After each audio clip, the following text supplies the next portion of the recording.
This problem here is an example of the type of calculations you would have to perform if you were calculating the average atomic mass of an element. And what you have to be given is you have to be given the percentages that a particular isotope is present, and that's what these values are right here, 0.490 and 0.510. That would represent 49% and 51% respectively.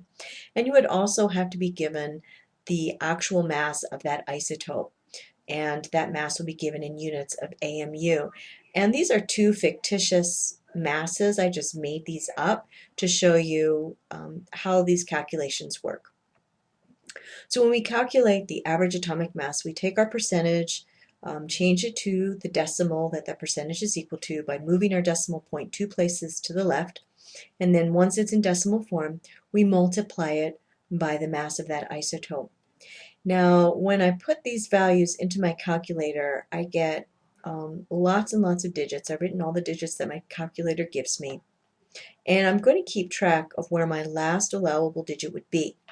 Since I multiplied, my final answer should have as many sig figs as the value with the least number of sig figs. So since my percentage here only has 3 sig figs, and this has more than 3 sig figs, my final answer should have 3. So I'm not going to round, but I am going to indicate where that last significant figure is. And same thing for the second multiplication. My percentage has 3 sig figs and my mass has more than 3. So in this final answer, my last allowable digit would be the 10th place, that third significant figure. But again, I don't round. I just write these values down or store them in my calculator. Then the final mathematical step after we multiply the percentage by the masses of all the isotopes is we sum these values together. When I sum them together, I get 65.42586 AMU.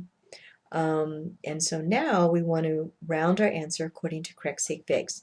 So now, because we're adding, we're going to use our addition rules for sig figs. And our addition rules tell us that our answer has to have the same precision as the least precise value.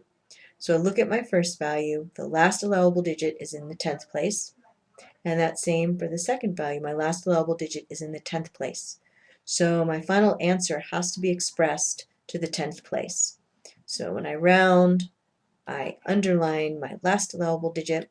I looked to the immediate right of the digit to its right, and this is a 2, so that's less than 5, so that means my 4 is going to stay. I'm not going to round it up. So my final answer to this is 65.4 AMU. Expressed with correct significant figures.